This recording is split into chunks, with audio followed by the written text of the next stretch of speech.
செய்திகள் வாசிப்பது எம் பிரியா. மத்திய அரசுக்கு கடும் கண்டனம். மேயர் ஜெகன். நாடாளுமன்றத்தில் இன்று தொகுதி சீரமைப்பு மசோதா தாக்கல் செய்யப்பட உள்ளது. இதனால் தமிழ்நாடு கடும் பாதிக்கப்படும், தொகுதி குறைக்கப்படும் என்ற நிலைமை உள்ளது. இது தொடர்பாக தமிழக முதலமைச்சரும் திமுக தலைவருமான ஸ்டாலின் நேற்று மாவட்ட செயலாளர் அவர்களுடன் நடைபெற்ற கூட்டத்தில் தமிழகம் முழுவதும் இன்று வீடுகளில் கருப்பு கொடி ஏற்றப்படும் என்று அறிவித்திருந்தார். அதன்படி வியாழக்கிழமை காலை போல்பேட்டையில் உள்ள மாநகராட்சி மேயர் ஜெகன் வீட்டில் கருப்பு கொடி ஏற்றப்பட்டு மத்திய அரசுக்கு எதிராக கோஷம் போட்டனர். அப்போது மேயர் ஜெகன் கூறுகையில், மத்திய அரசு கடந்த 5 வருட காலமாக தமிழக அரசை அனைத்து வகையிலும் வஞ்சித்து வருகிறது. அது கல்வி நிதியாக இருந்தாலும் சரி, 100 நாள் வேலைவாய்ப்பு திட்டம் நிதியாக இருந்தாலும் சரி, மத்திய அரசு தமிழக அரசுக்கு முறையாக வழங்குவது கிடையாது. இந்த நிலையில் நாடாளுமன்றத்தில் இன்று தொகுதி மறுசீரமைப்பு மசோதா தாக்கல் செய்யப்பட உள்ளது. இதன் மூலம் தமிழகம் கடுமையாக வஞ்சிக்கப்பட உள்ளது. அதன்படி திமுக தலைவரும் தமிழக முதலமைச்சருமான ஸ்டாலின் உத்தரவின்படி இன்று வீடுகளில் கருப்பு கொடி ஏற்றப்பட்டுள்ளது என்று மேயர் ஜெகன் கூறினார். வட்ட செயலாளரும் முன்னாள் மாமன்ற உறுப்பினருமான ரவீந்திரன், சமூக ஆர்வலர் ஐசக், வட்ட அவைத் தலைவர் அற்புதராஜ், மாணவ பொறியாளர் அணி துணை அமைப்பாளர் பெரியசாமி மற்றும் கணேசன், பாலசுப்ரமணியன், மாவட்ட பிரதிநிதி நாராயணன் மற்றும் திமுகவினர், பொதுமக்கள் கலந்து கொண்டனர்.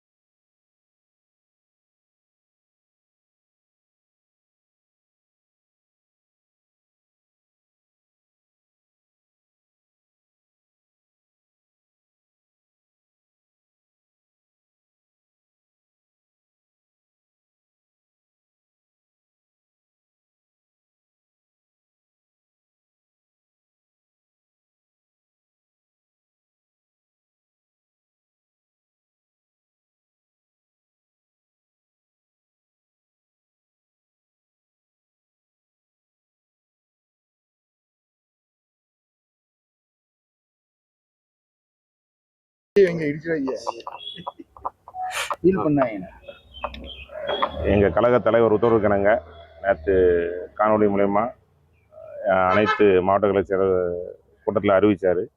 இன்று நாடாளுமன்றம் கூடுறோம், உங்களுக்கு தெரியுது எல்லாரும். ஏற்கனவே கடந்த ஓராண்டுக்கு மேலே தொகுதி மறுசீரமைப்பு வரப்போகிறோம்னா ஆர்ப்பாட்டம் எல்லாம் நடத்தியிருக்கோம். அதில் குறைக்க போகிறாங்கன்னோ அதை இம்மிடியேட்டாக கொண்டு வருது. 5 ஸ்டேட் எலெக்ஷன் நடந்துட்டு இருக்கு, எல்லாம் தெரியும். 3 முடிஞ்சாலும், ஒரு கட்டம் முடிஞ்சாலும் இப்போ உடனடியாக நீ கொண்டு வராங்க. இல்லை தமிழ்நாடு பாதிக்கப்படுது. ஏன்னா எல்லா இதையும் ஃபாலோ பண்ணுற நம்ம தான் ரூல்ஸ். எப்படி மக்கள் தொகை கணக்கெடுப்பு இப்படி குறைக்கணும்னு சொல்கிறாங்க. இது மிகவும் கண்டிக்கத்தக்கிறது. ஏன்னா இப்போ தொகுதி கூட்டிட்டுனா என்ன ஆகும்னு உங்களுக்கு தெரியும். பாதி இருந்தால் அங்கிட்டு உள்ளதை வச்சே பார்த்துக்கலாம். வடக்குள்ளதை தமிழ்நாடை வஞ்சிக்கிற செயலை மிகவும் வன்மையாக கண்டிக்கும்ங்கிற தெரிவித்து வருகிறேன். ஏற்கனவே தமிழகம் வஞ்சிக்கப்படுது, நீதி கொடுக்காம வைக்க. இதில் எம்பியும் அவங்களுக்கு கூடுதலாக போய் நமக்கு குறையா வரும். சரி, அதனால நீ கருப்பு ஏற்கனவே உங்களுக்கு தெரியும். தொடர்ந்து அந்த 5 ஆண்டு எப்படி போராட்டம் மிகுந்த ஆட்சி தான் நடத்திக்கிட்டு இருக்கோம். அது கல்விக்குள்ள நிதியாக இருக்கட்டும், நம்மளுக்கு தேவையில்லை. நம்ம கெட்ட வரியில் 26 பைசா தான் வரணும். நிறைய விளக்கத்தில் சொல்லியிருக்கோம். இந்த இதெல்லாம் வந்துட்டுனா இன்னும் எந்த பணமும் வராது. நம்மகிட்ட இருந்து பணம் எவ்வளோ போதோ வடக்குள்ளது மட்டும் வரும். நம்ம பிரித்து பார்க்குறது கிடையாது. இந்தியா ஒற்றுமையான நாடு.